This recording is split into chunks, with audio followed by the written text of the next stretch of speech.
सो इसमें क्वेश्चन दे रखा है, इसमें गिवन है कि दो स्फेरिकल चार्ज्ड की जो बॉल्स हैं जिनका मास m और जिनका मास m दे रखा है और उन पे चार्ज q है 0.4। हम उनको एक पॉइंट चार्ज की तरह उनको हम ट्रीट करेंगे। वो ऊपर से टाई अप है, यहाँ पर देखो। एंगल जो बना रहे हैं वर्टिकल के साथ वो थीटा बताना है हमें। इसमें बताना है find the theta, find theta, ये हमें बताना है। ठीक है, इसके 3-4 पार्ट है इस क्वेश्चन के। पहला पार्ट यही है फाइंड थीटा। तो बहुत बेसिक सब हमें पता है कि अगर ये स्ट्रिंग है तो इस पर टेंशन और ये होगी टी। ठीक है, और ये थीटा तो ये भी थीटा। तो यहाँ पर एक कंपोनेंट आ रहा होगा T sine theta, T sine theta. तो ऊपर आ रहा होगा T cos theta. So can I say T sine theta is equals to F E and t cos theta is equals to mg. So tan theta is equals to fe by mg. So what is fe? So fe is the distance between the two is r. So tan theta is equals to k q square by r square mg.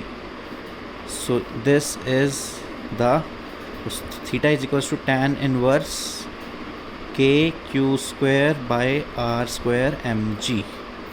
So second part इस question का क्या कहता है? Second part कहता है कि अगर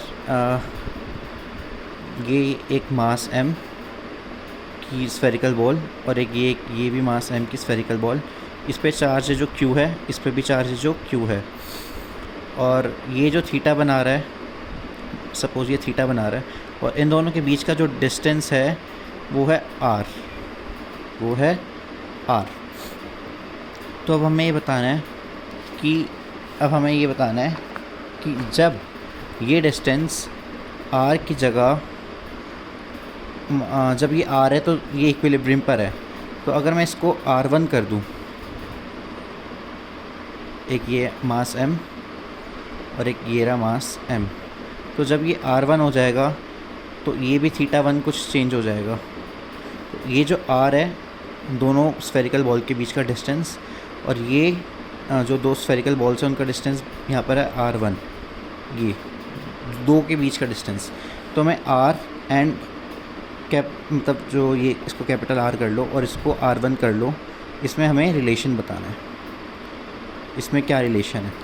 तो देखो, अगर हम बात करें कि ये पहला मास m और एक ये, इसके बीच का जो डिस्टेंस है वो r है, और जो थीटा है वो थीटा, मतलब जो थीटा है ऐसे,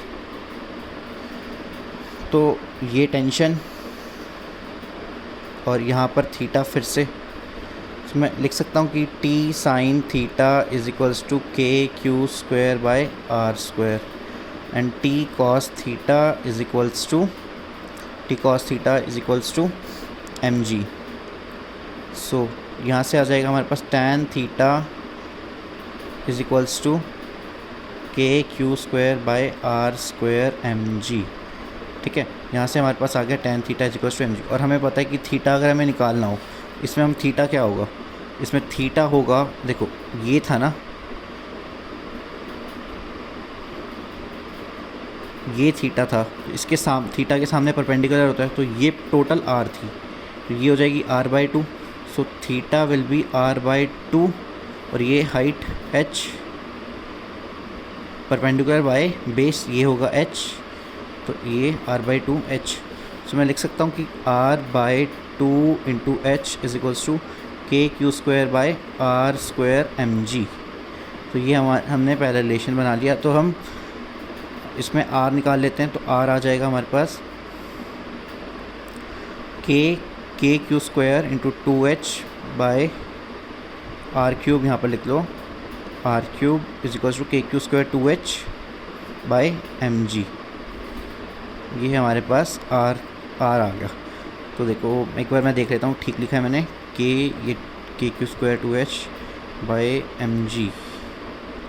हाँ ठीक है, तो ये हमारे पास निकाल लिया हमने r²। अब हम निकालेंगे इसमें r1। तो अब देखो r1, तो ये एक ऐसा था मास m, ये भी मास m। अब देखो अगर ये r1 हो गया, बट इसमें ये भी बोला गया कि जब वो r1 डिस्टेंस हो जाता है तो इक्विलिब्रियम डिस्टेंस है, तो ये कुछ θ1 हो जाएगा, थीटा भी चेंज होगा और हाइट भी आधी हो जाएगी। अगर हाइट और हाइट दे रखी हाफ हो गई, h/2 हो गई, सो मैं इसमें लिख सकता हूँ कि θ1 tan θ1 is equals to r1/2 into h into 2, so 2 cancel, so r1/h is tan θ1। So अब क्या करना है हमें, अब हमें r1 निकालना है और फिर r के साथ उसका फंक्शन बताना है क्या, कैसे रिलेटिव हैं वो। तो क्या करें हम, तो इसमें भी वही लिखें कि tan θ1 is equals to KQ square by r1 square mg। देखो यहाँ पर हमने tan थीटा लिखा था KQ स्क्वायर, अगर आप KQ square by r square mg, यहाँ पर लिखा है KQ square by r1 square by mg, क्योंकि डिस्टेंस हो गया r1। तो अब हम यहाँ लिख दें और tan थीटा की जगह r1/h लिख दें, r1/h is equals to KQ square by r1 square mg। So यहाँ से अगर हमें r1 निकालना हो तो r1 cube mg is equals to KQ square h, r1 cube is equals to KQ square h by mg, और हमारे पास r का रिलेशन ये आ गया। तो अब देखो KQ square h by mg, आप इसको बड़ा लिख लो, KQ square h by mg। तो देखो KQ स्क्वायर, इसको देखो h बाई mg, तो ये तो यहाँ पर भी है, तो मैं लिख सकता हूँ कि r cube is equals to 2 into r1 cube.